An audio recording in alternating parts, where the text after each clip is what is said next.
There's still so many questions locked up in these rocks. It's exciting times just to be studying them. So we have a big window, a big gap in our understanding of the early Earth, and the moon preserves that history. Where did all of this stuff come from? How did it form? What was the process? Does it happen all the time across the universe? Or are we somehow unique or at least unusual? What does it all mean? I'm Katie Atkinson, and this is NASA Explorers Apollo, where we tell stories about our moon and the people who explore it.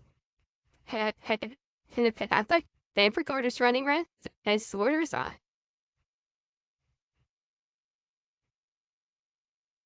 When astronauts traveled to the moon, they explored its mysterious surface.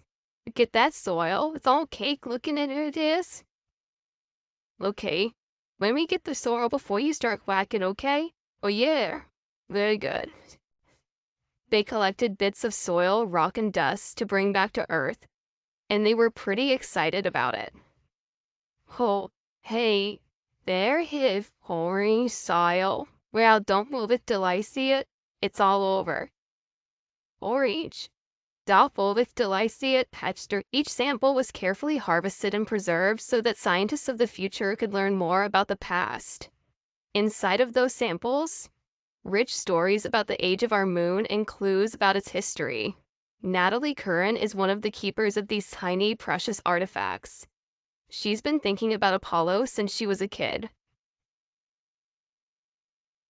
I think it was my uncle that brought me back. He went to Kennedy Space Center and he brought me a pack of postcards with all images from the Apollo 11. They went all up around my wall when I was a child, and ever since, I've always wanted to do something with space.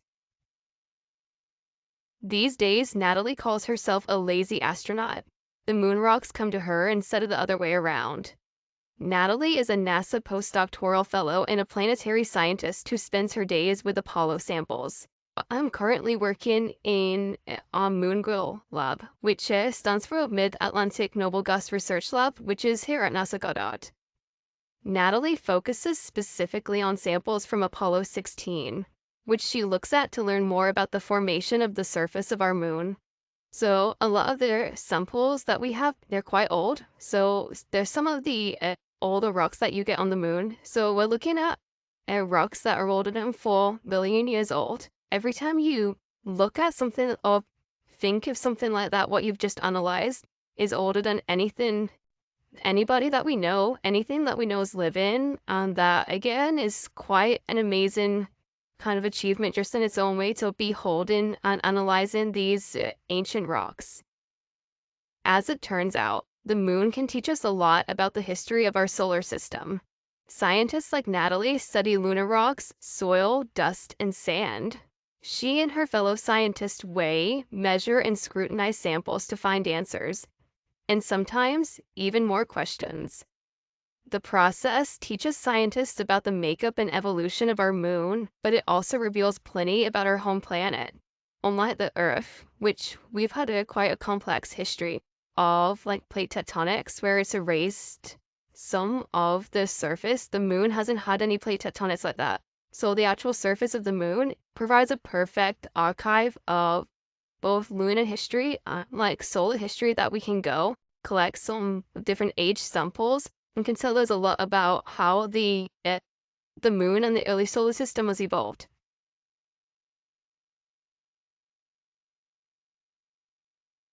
Moon goes farther back in our past than we can on the Earth. The Earth and the moon formed together at about the same time, 4.5 billion years ago. It's a really long time ago. But because we have water on the Earth and plate tectonics and a whole bunch of things that erase our surface and renew our surface, the rocks on the Earth don't go back farther than about 3 billion years. So we have a big window, a big gap in our understanding of the early Earth, and the moon preserves that history.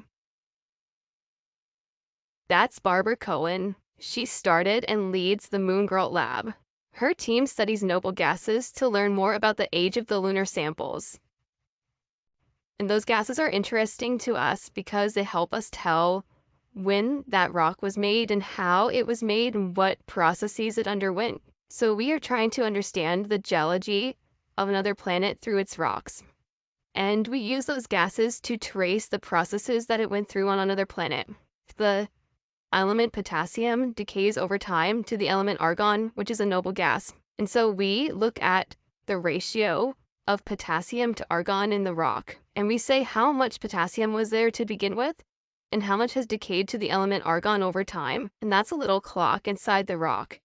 While scientists like Natalie and Barbara are interested in lunar and solar history, NASA's astrochemists, like Damiel Silla, want to know what these samples can tell them about the origins of life. A lot of times what I'm doing is working in a lab with meteorites or other extraterrestrial samples, including the lunar soil samples that we've worked with, and I will take these samples, grind them up into a powder, seal them up in a vial with water, and heat them and basically make meteorite tea or lunar tea out of them. I'm pulling out the soluble compounds, and I try and understand how these chemical compounds formed and evolved and were distributed in the early solar system.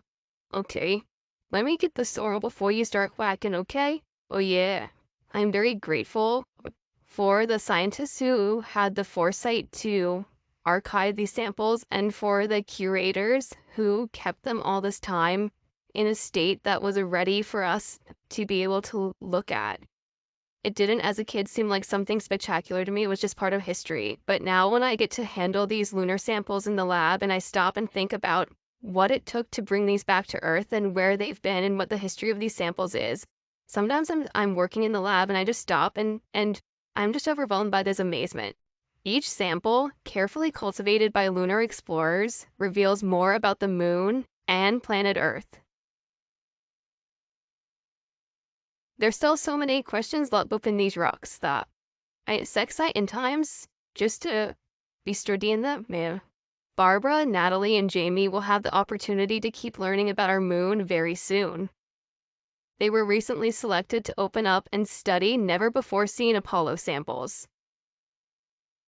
Who knows what they'll uncover in the future?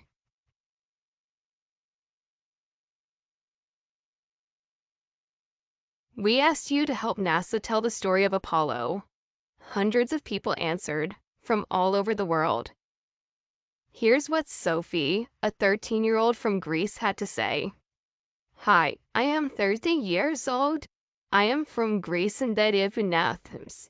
I am very interested in space exploration and I would like to become an astrophysicist.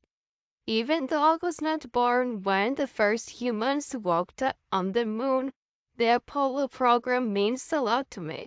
The Apollo program and all the people who worked in order to make the impossible possible inspired me in a way that changed my whole life. Now, after having learned all these things about the Apollo mission, whenever I look at the moon, I dream about where the humankind is capable of going. When I think of the moon, I feel wonder and admiration because of the fact that humans have been there and because of the fact that this act has inspired hundreds of thousands of people, including me myself. Furthermore, whenever I think of the moon, I think that humans are now able, after so many years of space exploration, to make a step further of the moon to Mars, and who knows, in few years, maybe even further to the interstellar space. I believe that the Apollo program made it clear that the sky isn't the limit. What do you remember about Apollo? Or what space exploration do you hope to see in your lifetime? We want to hear your Apollo stories. Visit nasa.gov/Apollo stories to learn how to get involved. Very good. This is the only long-term information that we have from the surface of the moon. I don't think the search for data is over with. Where did all of this stuff come from? How did it form? What was the process? Does it happen all the time across the universe? Or are we somehow unique or at least unusual? What does it all mean?